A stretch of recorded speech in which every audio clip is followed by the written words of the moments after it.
AI is only going to do what it's trained to do, but it can do a lot if it's trained well. I have 8 AI personas, these OpenClaw bots that are trained to do certain things. You know that phrase, it's not AI that's going to replace you, the person using AI is. Yeah. I call bullcrap on that. What's amazing about OpenClaw is that it can do anything. What also sucks about OpenClaw is that it can do. Most people don't have time to give up. Yeah, just don't give up. They don't have the grit. Just don't give up. Yeah, just keep pushing. If you are not making money, you're not validated. Today, I have the pleasure to interview my good friend, Jeff J. Hunter, who is an entrepreneur with multiple companies, but mainly with a virtual assistant staffing agency trained on AI. Instead of firing his employees or selling the company when AI came onto the scene, he adopted this tech, and now he's doing the same with OpenClaw.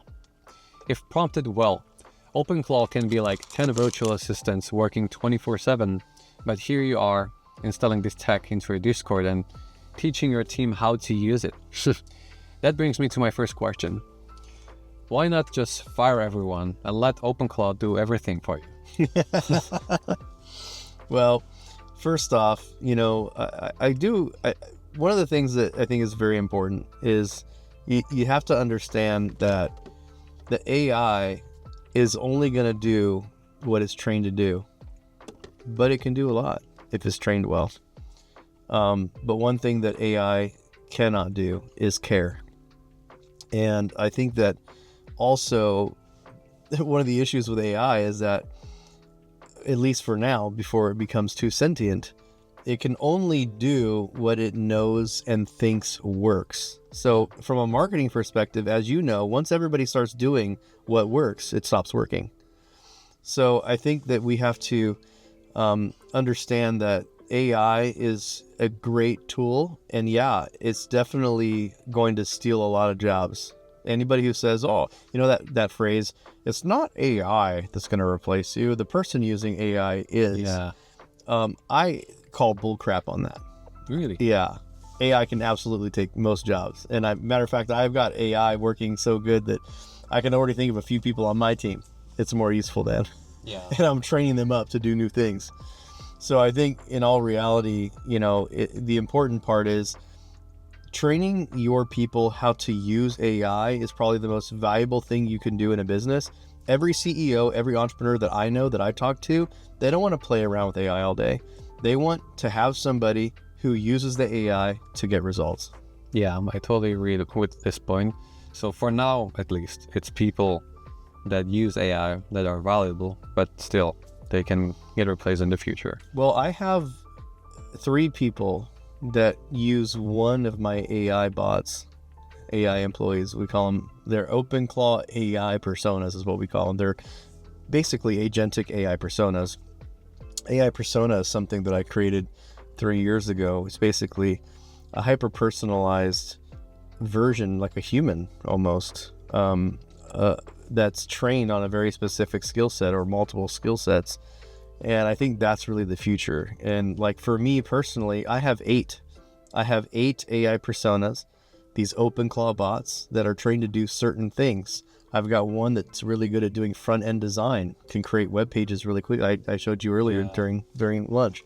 I have one that is a project manager who really helps track the team, and it takes meeting minutes, and it follows up with people's to-do lists and stuff. Like, there's just so many different ways to use these. And I think that, the key will be more like integrating them into the team.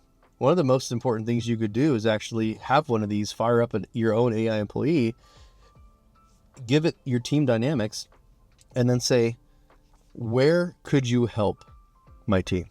Yeah. And if you're a solopreneur, how could you help me? What are the things that you could take off my plate? And if you train it correctly, it will tell you the truth. Because let me tell you, AI loves to still lie. It loves to please you. It's like, oh, you don't have to do that anymore. I can do this. I can do this. I can do this. I can do this. Anybody who's used AI long enough, the AI will tell you it can do everything. Yeah, there's been a study about the AI just lies a lot. So that's true. And OpenClaw feels like the moment that unlocks the opportunity when one person company can create the 1 billion valuation startup or I agree. whatever. I mean, I have 8 of those AI personas. They're agentic. They're built on OpenClaw. They all have very specific things. And I've actually implemented an Ask Bo first policy. So the guy that we created, his name is Bo. You actually can use Bo if you download the AI Persona OS OpenClaw skill. I have as of this recording, over 7,000 downloads of my skill on the official clawhub.ai marketplace. It's free, by the way. But Bo is the Southern gentleman, and he's that Texan. You've been to Texas. He's a Southern gentleman. He says, "Sir, thank you, howdy," right? I like that. Yeah, and he's very cordial, and he's very thoughtful as well. He's very thoughtful. And I've trained him to kind of be a little bit contrarian too. So, he doesn't just do what he's told. He also thinks about why he's being told that. And before he does it, he'll think, why am I asking? Why are they asking me this? And is there a way I can also contribute or do something better? Are we asking the right questions? How many times have we asked the AI the wrong question? Yeah, that's wild when you think about it, like how far we've come in just about 3 years from like what ChatGPT does, and now you have the AI that can think actually. But like, let's go now back a little bit. When did you first try OpenClaw, and how far have you come in trying it? You already mentioned you're using it a little bit. Let's go to the beginning and then how far you've come. Oh man, I started using it early January 2026. I started using it like the first day it went viral. Like it went viral. And Peter Steinberger, he's one thing that he's really good at. He's good at a lot of things, but the thing that he's really good at, he was just really good at developing. I mean, it's open source. And I think that's what's really exciting is you can see a million of these agencies popping up, these developers trying to build and race these agentic apps. And he's like, here's something that you can deploy for free, download it for free, plug in your favorite API. By the way, my first day running it cost me $120 a day. I've got that dialed down now. I was showing you at lunch how to get that dialed down, but I knew when it first came out, I knew when it went viral that was going to be like, it's almost like the starting of an avalanche where people caught on to it and they're seeing it. And then as it's rolling down the hill, more people are like, whoa. And it's just getting bigger and bigger and bigger. And it's really snowballed and avalanche into this giant thing. And what I think Peter's done has captured the imaginations of kids like me when I was a kid. And I used to watch Star Trek.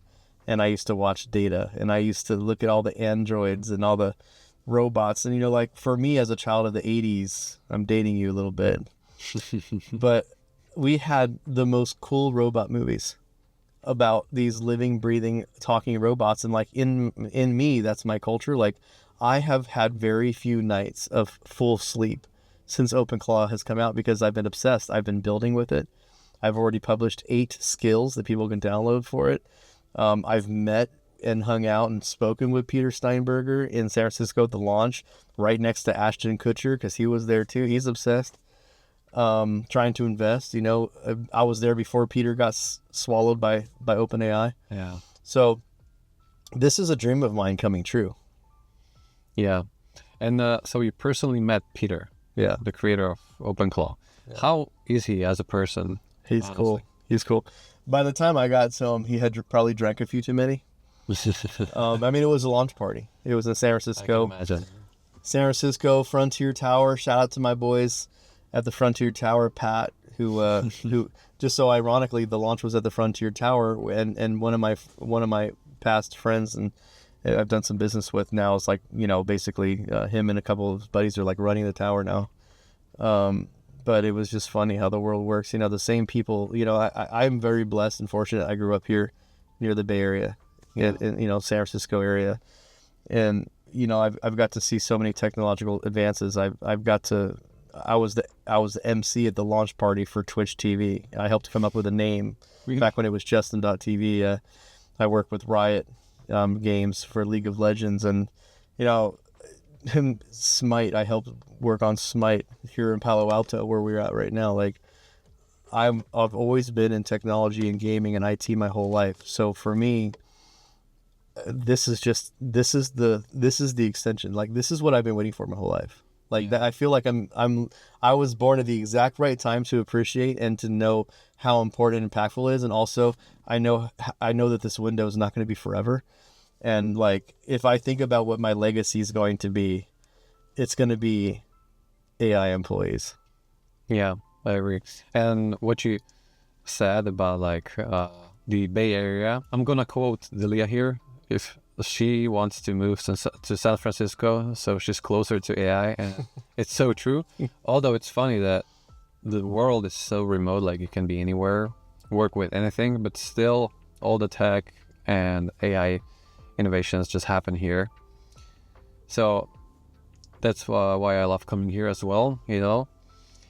Now, Yeah, AI, just technology in general, like San Francisco, like I know a lot of people are going to Austin, Texas, just because the business environment is very hostile here in California. Like companies don't even want to hire contractors in California because California, they make you create a foreign entity business just for having a remote contractor who works in California. Like the California laws are not great for business owners. New York either, but like the weather, as you can tell, it's always beautiful, and there's so many amazing people that are building the future here. It's just a cool vibe. yeah. And so recently, Mr. Claw, Peter, joined OpenAI. We call him the Claw Father. Claw Father. Yeah, true. I saw that meme. First, people started finding out how bad ChatGPT was when they tried like Claude, other alternative, just by comparing the outputs. I've been saying this for years. Like I've always been the Claude guy. You as well, right? Then OpenAI took the Pentagon deal, and it just looks like they're sinking. So, do you think Peter can help save OpenAI? I think Peter brings a fun flair to OpenAI. I think OpenAI has been getting absolutely decimated by Anthropic. I think Anthropic has really been doing a great job. I mean, Claude Code versus Codex. Now, GPT 5.4 came out. Supposedly it's better. I haven't really got a chance to really play with it, but Me neither. people are saying really good things about it from the ones that are doing early adoption on it. There is one thing that I will say which is really interesting, and it has to do with OAuth, and that is your ability to use a subscription account to run your OpenClaw instance. That is the cheapest way right now to run OpenClaw, and you can even do it on your $20 a month ChatGPT account. Most people don't even know that. Yeah, I just found out today. Yeah. I'm gonna hook you up. I'll show you. He's like, "What? I was paying like $20 a day." I'm like, "No, I got an hour." Yeah. If you're doing hard, right? I mean, if you think about it, the first thing you're going to do with an AI is dump training data in there. It's if you're using Claude, Sonnet, even Sonnet, you're looking at, even if you're using Haiku, you're still looking at like $5 per million tokens on output, right? So it can definitely add up. So I think OpenAI is making an interesting move, and it's a smart move. And another thing that I'll say is that it's inspired. I mean, OpenClaw is a viral project. It's got more stars on GitHub than React. It has more stars than Linux. I mean, it's just going crazy, and It's not because of the quality. It's buggy, it's ugly. There's nothing pretty to look at. It's because of what it can do. Yeah. Which takes me to another point. Your quote. What's amazing about OpenClaw is that it can do anything. What also sucks about OpenClaw is that it can do anything, including self-destructing. I can't tell you how many times I've told it to do something. It's went and changed its config file incorrectly and destroyed it. So I have to go in and figure out how to fix it. And I'm copying, pasting back to Claude code back and forth, like, help me fix this. Or sending 100K in crypto to strangers, asking about it in comments, from what I've saw in news. Yeah. So, for those of you who are concerned about the security, of OpenClaw, only give it access to what you want it to have access to. The people that are losing stuff are because they're giving OpenClaw access to everything. They're giving OpenClaw access to their browser. They're letting it do crypto trades for them. Seriously, I have one of my clients actually said, "Hey, can you help me?" So I'm like, "No, I'm not helping you create an OpenClaw for trading crypto. No, I'm not. Or Forex or whatever. Like, I'm not. Could you make money? Absolutely, I'm sure you could. But do I want to do that? No. Like, there's lots of ways to make money except for trading money. Yeah. It's too much volatility for me. Yeah. So it's wild. I think the key about OpenClaw is, again, going back to the OAuth conversation.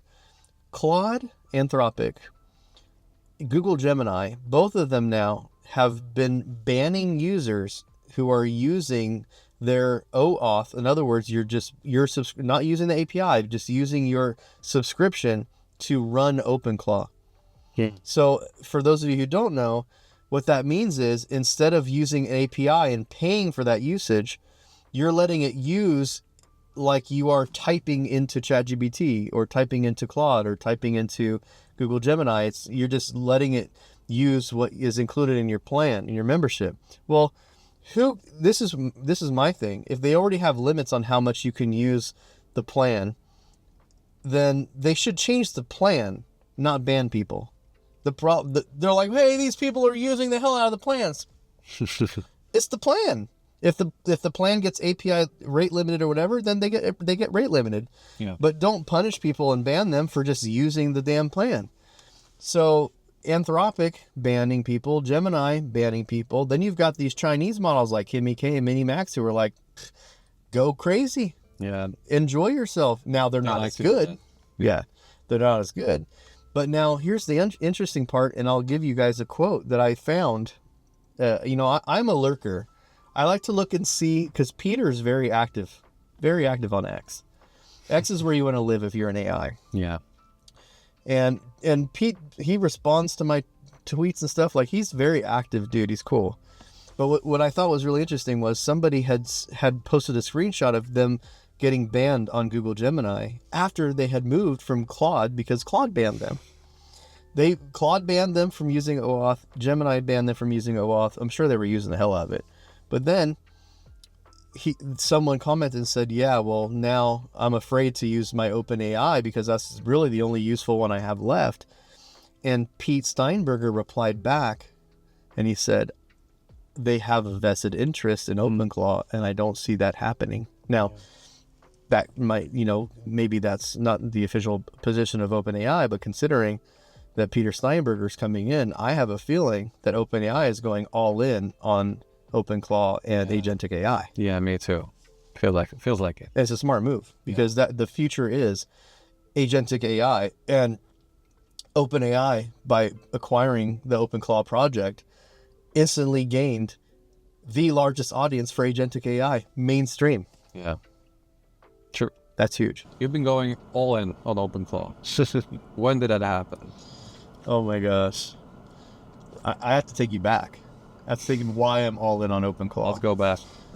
So I obviously am a staffing agency, virtual assistants, and I have 150 team members in the Philippines. And when ChatGPT came out, I was like, oh crap, like this is actually good. And that was for free when ChatGPT 3.5 came out. It was garbage, remember? But it was still good enough to where like someone like me and you could see what the future is going to be. And I saw a future of AI employees. And the very first thing that I did was I tried to create an AI employee. That's the very first thing I did with ChatGPT. I tried. But remember back then, you could maybe paste a half a paragraph before it would be like, it's too big. And it would forget, because the context window is so small. But what I did was I flew to the Philippines. That was in November of 2022 when ChatGPT came out. I think it was end of November. It was like after Thanksgiving, like November 30th or something. Yeah. I booked a flight to the Philippines like the week after. Like I was there in the Philippines for 2 weeks in December. Damn. Telling my team, guys, we got to figure this shit out. Like it's gonna take our jobs eventually. And the first things that I did was I kind of surrounded the team. We got my leadership. We created all branded shirts that said VA staff or AI division. Like I created a task force. And the goal of that task force was, how can we be better than the AI? And when I went out to the Philippines, I brought my laptop. I opened up ChatGPT. At the time, I had to turn on a VPN because it was only available to Western countries, and not even all. It was like it wasn't even in Canada for a while. Remember, it's like Canada and Australia is like. So, I whipped up my laptop, turned on the VPN, accessed ChatGPT, and I blew their minds. And half of them were looking at me like, "Whoa, yeah, this is cool." Like one of my project managers was like, "Oh, this is going to help me with SOPs and stuff." And then I could just see there were other people that were thinking, "Damn, what about what's next?" Like they're questioning their existence. Yes. And now it's the same with OpenClaw, right? Right. Well, now the thing is, when I landed in the Philippines, the very first thing we did is I said, "How do we create an AI employee?" And that was when we came up with what's now called, and universally known as the AI persona method, where you create a highly intelligent AI that remembers who it is, who it works for, what its own personality is, who the clients you serve and what their pain points are, what their desires are, and it knows your brand portfolio, who you are, your brand stuff. Like I've been doing that since December of 2022. March of 2023, things sped up. When Claude came out, things really went fast because Claude opened up that context window and we could now dump, 5 meg PDFs in there and stuff. And then we found out PDFs suck and everything's got to be in Markdown, right? But my whole goal since that moment was to retrain my team to become the operators of the AI. So with that in said, when OpenClaw came out, it piqued my creativity. Like, oh, I actually can make an AI employee now. And I was obsessed. I haven't slept. I've done everything OpenClaw. I have created so many skills. I've been training AI employees. I probably have at least 100 skills that are unpublished, just sitting on my hard drives of things, and not to mention the revisions of all the things. And now I'm at a point to where it's like, okay, the AI employee is actually a real thing. And I just launched a beta program with 10 of my clients, launching a fully managed AI employee service. I call it the OpenClaw AI employee. And we have only had 1 week, right? I don't know when you guys are going to see this, but this is the end of the very first week. We've onboarded 6 of our 10 clients. And the stuff that they've been able to do has been phenomenally mind-blowing, from creating brand new websites to help. One of our clients has a very intense kind of leadership program. He's got a really big team. He trained his OpenClaw AI employee, which he calls Sarah Mittinger. Yeah. He gave it a real name and a real face and everything. And it knows everything about his team, the dynamics, the partners, the challenges, and all sorts of stuff. The first 10 of my clients, they've agreed to become case studies. I'm not going to share like super confidential things, but to sign up for my first 10, they have to be able to be okay with being a case study, because over the next 30 days, I'm going to build out like incredible case studies of how these 10 companies are actually using an AI employee in their company. And the cool part is it ranges all over the place. Like I've got agency owners, I have a leadership coach, I've got a guy who does DJs and host parties.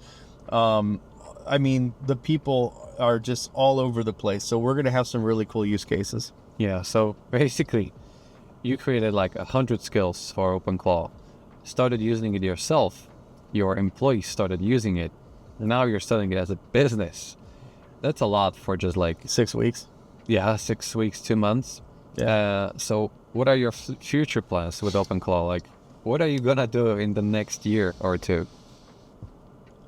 I've already started redoing my entire website for VA Staffer. So if you go to vastaffer.com, you'll see AI trained VAs. But what we're doing now is we're going to have a very clear pathway. Here's what happens if you hire a human. Here's what's happened if you hire an AI. Oh, some people won't like that. But there's the hybrid. What if you hired a human that manages the AI? That's the ultimate productivity hack. Yeah. That's the like for me as a founder, like when I log in and I see my team working with AI to do stuff that would take them a week in an hour, it's like It feels like sci-fi, but it's actually here. we live in the future.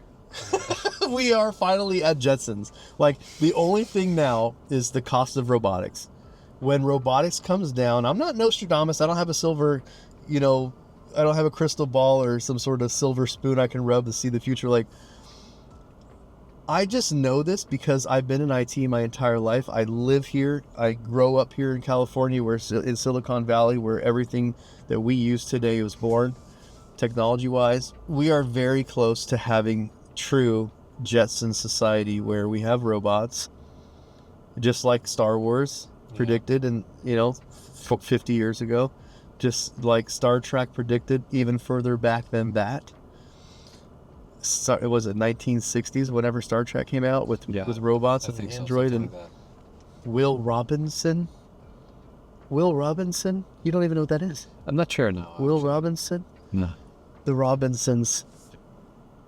There was this robot, and if you saw it, you would laugh. It was a cylinder with a human inside walking around, like a Maybe dwarf. I know if I saw it. Like they had an actual midget inside there. I don't know if I'm being politically correct. I'm doing it for impact here.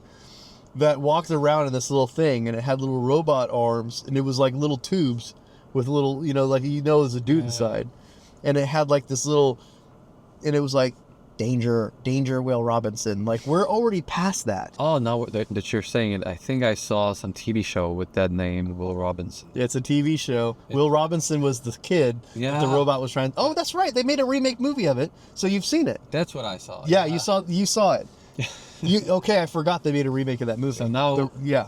All we need is a robot with OpenClaw installed in it. Which actually they already have. So at the launch of OpenClaw, it was called ClawCon.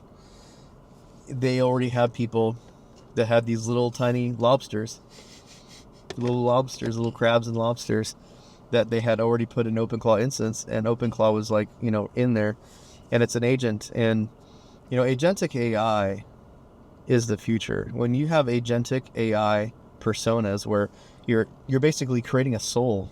Yeah. One of the things I thought was super funny was the Soul MD, right? The markdown file Soul MD. It really is like giving life to the AI. And it's very exciting. Like for me as someone who has always been obsessed with technology and just, I remember when I was a kid looking at the DOS prompt and trying to talk to the computer in the command line but I was talking to it in natural language, not in code, and nothing would happen, right? Yeah. Command not found, right? Now we're here. Fast forward 30 years later, and we're here. And what a time to be alive, man. I feel like I was born at the exact time. And I was talking to my wife about this, and I actually cried. That's how sad this is. I actually cried. This is hilarious. I cried because I genuinely am so excited to be alive right now. Like, this is the most fun I've ever had in my entire life, and I could do this every day for the rest of my life and die. Like, I can't right now. I can't even imagine retiring because I can't imagine a single day not wanting to do this. Yeah. So, taking your excitement, what would be the top 2 or 3 things that you plan to do with OpenClaw in the next year or 2? Well, how would you summarize it?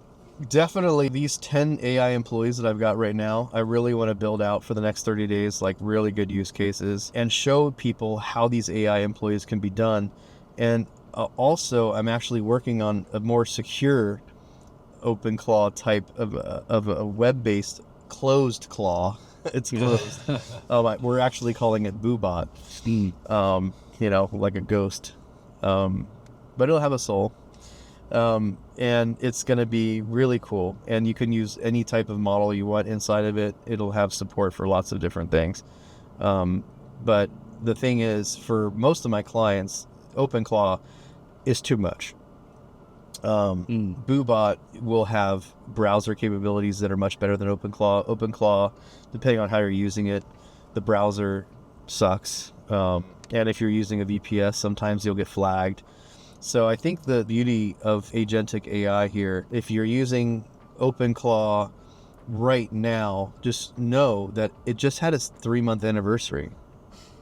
So this is fresh and new. Yeah, it's insane. Yeah, so I think that deploying these AI employees, I've already got them installed in my companies. I'm installing them in my own. I'm probably just going to expand my team to support them because, most people don't want to sit there and mess around with an OpenClaw agent and do matrix stuff. Yeah, they just want results. This is interesting what you just said. So, all these big tech companies, with the progress of AI, they lay off people. Block laid off 4,000 people out of 10,000.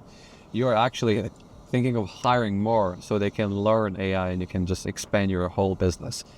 So that's interesting. When you managed. think about it. I think the thing is, at the end of the day, AI is still a computer, and and having computer technical skills are very important. Troubleshooting AI, building new skills, building new use cases, building out strategies and workflows and automations. Like, that's what the future of AI is going to look like, because I know, look, all of us can use ChatGPT and Claude for free, but they're still not making money with it because they don't have the strategy. Yeah. They don't know how. So I'm focusing on the how, right? Yeah. So, like, how do you make money with this stuff? Why, how do you make this actually useful and do something useful for your life? Because most people are wasting their damn time. yeah, let's actually continue with that. So how to make money with that? Tell people, how do you personally plan to make money with that? Besides, of course, teaching your team employees on that, so it saves time and it does more work. Man, the number one thing it's really good at doing right now, like for me personally, is it's really good at developing out offers. So I've got it dialed in to where it can create digital products and it can sell those products. It can help me market those products. It's coming up with all the marketing copy, the social media, the emails, and it's not garbage. Like, you see my stuff, it's all AI. Yeah. It's all AI. It's coming up with webinars, presentations. Like, the only thing that's going to separate successful people in the world of AI is going to be distribution. How many people can you reach? And do you have something sexy that they want? Yeah. See, this is where people go wrong. They think, oh, I'm not good at sales. If you have something sexy people want, you don't have to be good at sales because it sells itself. Even that beacons page, like, I don't have any website for my offers. I just have my beacons page in my shop, my links, and people just buy it because hundreds of people click on it, open it, and they just think it's cool or it could be useful for them, and they just buy it. So yeah, that goes back to the distribution. Distribution, that's why I love marketing. Like, you can see my shirt here. I'm just here to make money with my friends. Me and this guy, we make money together. And it's so much easier that way. Like, even these 10 AI employee clients that I brought on board, like, they're already getting so much value, and they're like, hey, are you taking on new clients? Like, I could sell this all day, and I'm like, well, the price is going to be a little bit different because I launched it for $500 for the first 10 people, and I didn't even charge them a setup fee, which, I charge $3,500 for a call. That's what I charge. So I'm doing all these calls for free, basically, for getting them onboarded because I'm personally invested in this, because I'm the one who wants to build out the case studies and show people what it can do. And I want to make sure that my clients are successful in these first 10. They're all going to be successful, but I'm literally making sure of it. Like, there's not going to be, I want to make sure personally that everybody's getting as much value as possible. Yeah. So by the way, I think that the two things that are going to be really important, going back to your question, how do you use AI to make money? Right now, everybody should be focusing on two things if they want to make money today. Number one is you have to build a brand. You have to. Right now, anybody can use AI and make all sorts of content all the time and look like they're cool. Yeah. But are they going to trust you? So you've done a great job with that. I see you've been growing up. You got like 2 million something followers online now. Yeah, I try so it's authentic, while a lot of people focus on just getting the views or having, faceless page faceless at whatever cost. But I feel like putting your face out there is the best thing you can do. I agree, because people want to pay you. They don't want to pay your bot. Yeah.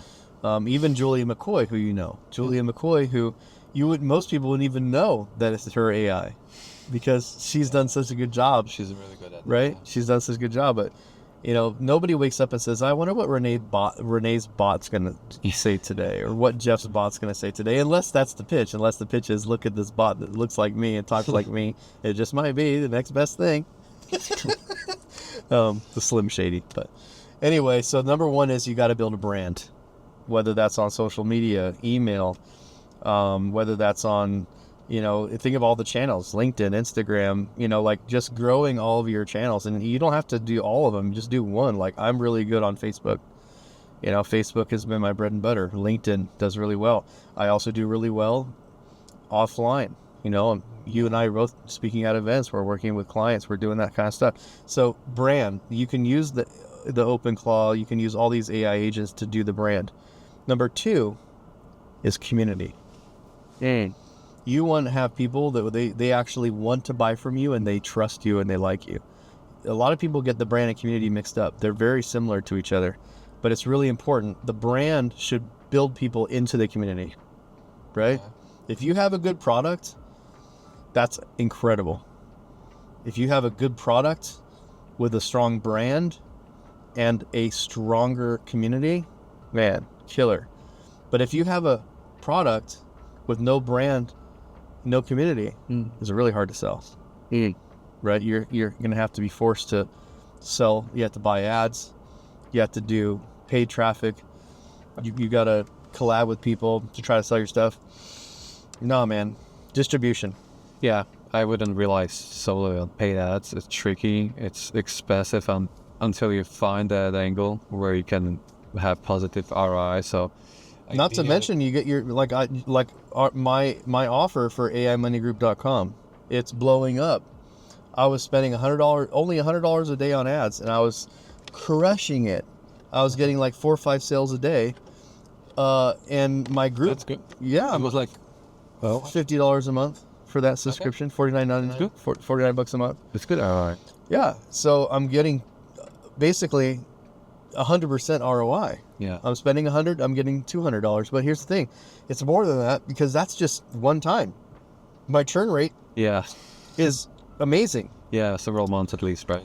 Yeah, and I'm like, right now my retention is like over 89% or something like that. Like, only 10% of my people leave.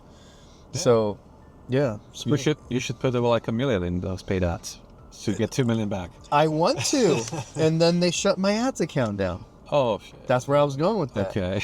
And Meta has been really a pain in the ass lately. Yeah. And by the way, me too. They didn't shut it down, but I had some problems with starting ads. So organic reach is king still. Yeah, especially now that Meta is paying us to post. So that's pretty sweet. Well, us, like Americans. Not you. Not me. The Slovakians, they're racist, man. Yeah. Meta. Come on, Meta. Meta, hook your Slovakian brother up here. He wants to get paid. He's giving you lots of views. I know you're making that ad money on there. Only X, and I'm also almost monetized on YouTube. So that are the only channels right now. Hopefully Facebook in the future. Okay, we mentioned some of the ways you're making money with AI, how people can make money with AI. Now, what are some of the top things you would recommend people when actually like starting using OpenClaw? There's been like some basic things already talked about a million times, like use VPS or your own laptop, like separate one from your main one. That's like the most basic one. Everybody already knows that probably.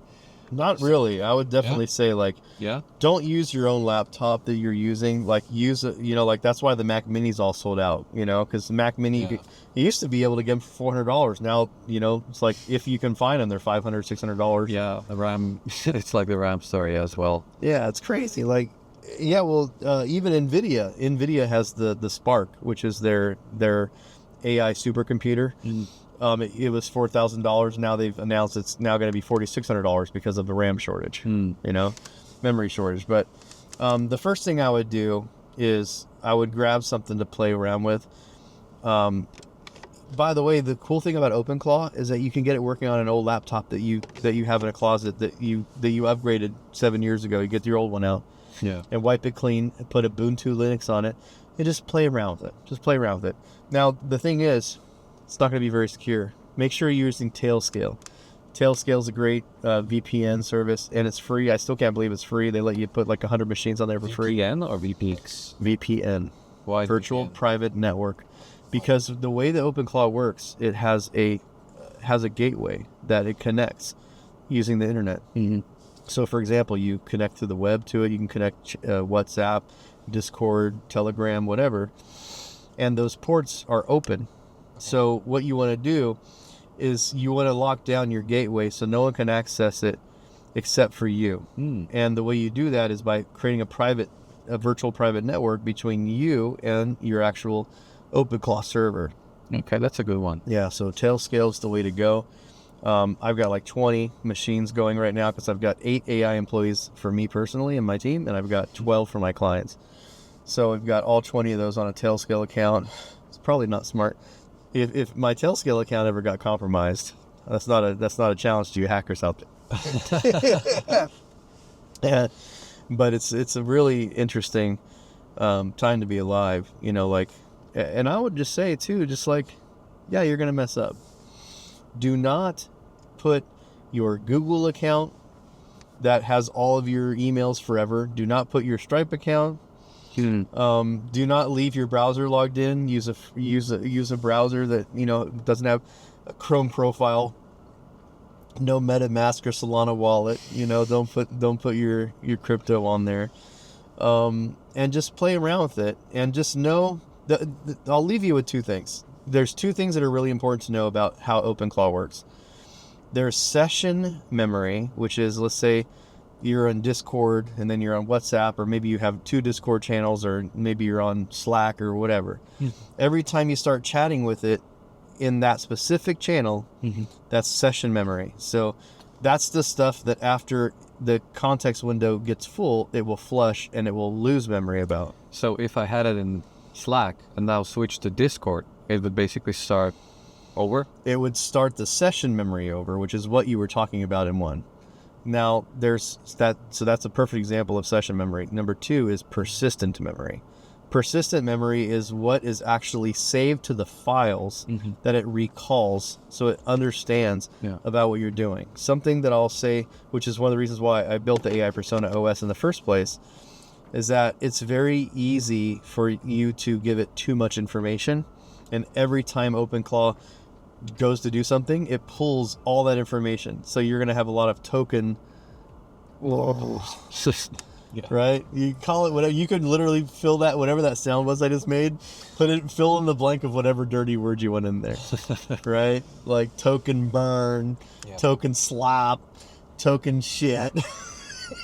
Like that's the big complaint right now is like it just uses so much tokens. Again, I would and here's my last little bonus advice for you. Start out with a model that's not going to cost you an arm and a leg. Use the OAuth OpenAI, which by the way lets you use at this time ChatGPT Codex 5.3 Codex, which is actually really expensive. The API is very expensive, and you can actually use it for free. And I have a max plan, I think whatever, $100 or $200 a month, and I have used the heck out of it. I've got multiple OpenClaws using it, and the most I've ever seen it go down in a day was 2%. So use the heck out of it, or if you're really wanting to try to keep the cost down, use Kimi K. Kimi K, $31 a month. Is going to be more than what most people need to use it, and it's a pretty capable model. That's a good hack. A lot of people should hear, because myself, I spent $30 when I used it in its first hour. Definitely under 1 hour. You were using Anthropic, weren't you? Yes. Yeah. I was, sir. Claude APIs are very expensive. Yeah. Just to put that into, I mean, so is OpenAI. But if you to put that in perspective, Claude Opus 4.6, or is it 4.5 or 4.6? I think 4.6. Yeah, I think Claude Opus 4.6 is $25 for every million tokens. $25. And by the way, That sounds about right. I have a very optimized OpenClaw, and I use about 24,000 tokens per message. It's a lot. Yeah. Now I'm doing a lot with it. I'm not just chatting back and forth. I'm having it build stuff and do things. This is why I call you Open Jeff or, Open Jeff right here. or Jeff Claw. Jeff Claw. I like that. Jeff Claw. All right, now we covered a lot about OpenClaw, but the funny thing recently, what I've seen is, which always happens, is there's a new competition, new alternatives, right? There's KimiClaw, there's Perplexity Computer. So what would you say personally to people? Like, should they try the new alternatives? Well, play around, or first off, I just want to point out KimiClaw and these Mini Claw and Maxi Claw, whatever. They're actually just, those companies are just deploying OpenClaw and letting you use their OpenClaw. But the thing is, you're not getting to use the computer. It doesn't get all the tools and stuff like you can do if you host it on your own server, VPS, which I recommend a VPS, by the way. So it has only access to the internet, not your computer. That's what you're saying? Well, VPS only gives it access not to the VPS, but like the KimiClaw and Perplexity Computer. Yeah, so no. So that's complete. I didn't bring up Perplexity yet. KimiClaw and MaxiClaw, and these are companies that own the models, and they're saying, hey, we'll let you use OpenClaw for free if you buy this plan. But what happens is they're just installing OpenClaw on a server on their end, and then they're installing KimiK or whatever their API is, and then they're letting you have access to OpenClaw. But their OpenClaw, you can't use a terminal. You can't like remote in and do stuff and use, like, the power of OpenClaw is that it can do anything, and it has its own computer. It gives you an instance, but you don't have any control over that computer. So to me, that defeats the purpose of it. Yeah, that's the closed claw. Yeah, pretty much. Kind of use case. You can't even you can't install anything custom on it or anything. So, and I don't think it uses the browser use a Chrome extension Relay or anything like that, because they have their own like web browser. See, there's a lot of value in being able for it to take screenshots and stuff. For me as an agency owner and designer, like using an actual server, a VPS or a computer, it'll use the browser Relay extension, so it can actually take screenshots of web pages and stuff, so it can actually see. Yeah, that's important. That's very important.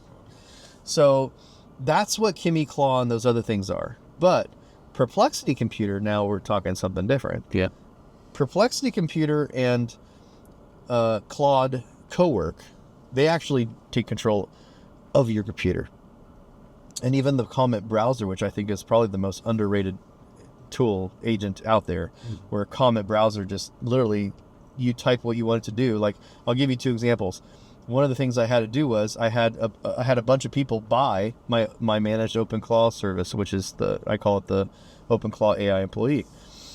And all the payments came in, right? $6,000. And then one by one, the clients were filling out their onboarding form. We asked them 5 questions so we can get the most out of the on the onboarding call. And I was like, crap. It was after hours. I forgot to have my team collected and put into a spreadsheet, my human team. I logged into the browser in my email, and I said, I want you to look for payments that came in for the OpenClaw AI employee program. And then I want you to organize that into a sheet, along with summarize each of the onboarding email submissions, the submissions that came in for the onboarding form, and then put them in a sheet. And it literally got all the information from the emails, organized them all. Here's so-and-so paid this how much. Here's the date that it was sold. Here's the transaction ID. Here's the link to the onboarding form. And then it literally had another tab it created in a Google Sheet with all of the onboarding answers for all the clients. And it did it in like 10 minutes. You get to watch it literally. Yeah. I just have 2 windows open. That's what I like about OpenClaw, watching it do the work. Well, OpenClaw can't do that. But like, that's actually a really interesting use case. What I would love to do I mean, is in general, just like watching agents. it. Yeah. What I would like to do is to have OpenClaw manage my comment browser. Now that would be next level, right? I would like it to just go in there and type in what it's doing. AI working on AI. Here's something I'll leave you guys with, because this is a great point. A lot of people are using OpenClaw to do things that they shouldn't be using OpenClaw for, that you can easily use a better tool. Like Comet Browser is way better at using the browser than OpenClaw. Like OpenClaw is really garbage at using the browser because it requires a really specific tool, whereas Comet, it's just a browser that's built to do one thing: use the browser, right? Okay. So what's really interesting is you want to think about what is the use case between what OpenClaw should do and what something else should do. And a lot of people are wasting a lot of time and effort trying to get OpenClaw to do stuff that you can easily do better in something else. Like ChatGPT Deep Research. Like, yes, my OpenClaw is a great research agent. ChatGPT Deep Research is really good, right? Or, you know, like you want to think about what are the things that OpenClaw will do. The thing about OpenClaw, here's the real key of OpenClaw: cron jobs. Chrome drops. Cron jobs. Chrome. Timed jobs. Cron means, you know, Oh, the automation. like chronography, Yeah, right? I know what you know. Cron. So chronography, cron jobs, cron, whatever. I learned that phrase when OpenClaw came out, and then I saw it in the menu. CRON. Yeah. You can have it go off every 30 minutes to do something for you, every 30 minutes or whatever. And like, for example, like I have one of my bots right now, one of my OpenClaw, its only job is to go and look at what the top things that entrepreneurs want their OpenClaw to do and look at the top performing skills inside ClawHub. And it's going to download those skills. It's going to analyze to see if those skills are safe. And then it's going to propose some skills that it could actually create. And then it will actually create those skills. So I have a bot that literally creates a new skill every 30 minutes. Damn. Okay, so that's how I got my 100 skills. So I have a bot. I didn't realize It's called my bot is called OpenClaw Developer, and all its job is to create OpenClaw skills That's every smart. 30 minutes. That's smart. I like that. Yeah. Then funny part is I have to take those skills, send them to Claude Code to see if they're actually good, Yeah. because I'm using OpenAI for my bot. Just because you're using all those credits, I don't want to have to use one of my expensive APIs. So I'm using my free OpenAuth that's already pre-built, and then now technically I could. Oh my gosh, I could have my OpenClaw send that and tag my other. You just gave me an idea. When it's done with the skill, it's going to tag my Claude Anthropic Opus bot. It will send the file to that, and it will review the code. It's getting crazier and crazier. Okay. Right? Like, AI can now do and produce so much, but it still needs to be reviewed if it's like high quality as you want it, if it's actually working. Oh, yeah. So I feel like, it's taking some of the jobs, but still it needs so much quality control and Yeah. taste. Yeah. and Like I have just- a developer, Brandon, on my team, and he hates me. Like he loves me, but he hates me Yeah. because I come up with the crazy ideas, and he actually has to try to make it real and possible. And like even today, he was like, he got so mad at me, he was cussing at me. He goes, I don't. He's like, we could have launched this thing already. Like, what is going on here? I'm like, there's just these things that need to be fixed. And he's like, I'm wasting so many tokens.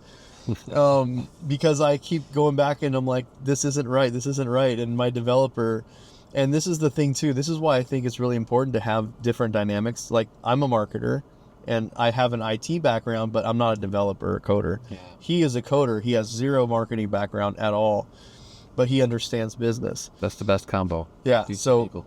So we are constantly fighting with each other. like even today, I shit you not, like 5 hours ago, he was like, I am determined. I'm this close to just giving you the repo and having you take over. Like he was ready to like just send me the GitHub logins and just be done.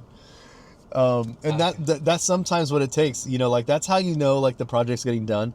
As a project manager, previously in my career, in my life, the one thing I'll tell you is that last 10% of a project takes 90% of the time. And that's why people don't finish, by the way, is because the ideas are all fantastic. They're all good. You can use Claude Code to build something, but then that last 10%, like getting the integrations to work and getting the bugs out, and it takes such a long time. Most people don't have time. They give up. Yeah, just don't give They don't have the grit. Just don't give up. Yeah. Just keep pushing. And we went through a lot. I think, and I would also end it on a note that, by the way, there's Cursor now with similar tool. I'm not sure you saw. They released it like 2 days ago. So you can also use Cursor. But of course, I don't want to take away the main point that you should just choose one first and go play around, because you're just gonna I think it's like everything in life. lost. Like, even, yeah. But especially with AI, it's the same happening over and over again. Yeah. Like, ChatGPT came out, then Claude, Gemini, Bard at that time, and people were just playing around with each of them just for fun, instead of using one, then deploying it on specific use cases in your business, and just wasting time. You don't want to be the guy or the girl who knows how to use 20 different AI tools, but still can't figure out how to make money. Yeah, exactly. That's my point. Figure out how to use a tool to make money. And trust me when I say, there's this award. There's just something so awesome and awarding, and it's almost like a dopamine hit. Yeah. You get that serotonin. You get that little dopamine hit. You're like, digital heroin. yeah, you're like, whoa, like this actually works. I'm at a point right now, and I think people would do much better for themselves if they just thought of money as validation. And every single dollar you earn is someone validating your ideas. That's a good point. If you are not making money, you're not validated. Work on validation quickly, and that's why you get good at one thing, use one AI tool, figure out one way to help somebody using that tool, validate it, make money, grow, build from there. And think about how you can help someone so you make money, not just how I can make money, because that's how many people think, and then they just don't make money because they're thinking about it the wrong way, I would say. Boom. You gotta help someone, and they pay you. Boom. Thanks for doing this, man. Dude, I can't believe it. You came all the way out to California, doing big things, and thought of me. I'm honored. Thank you. Thanks.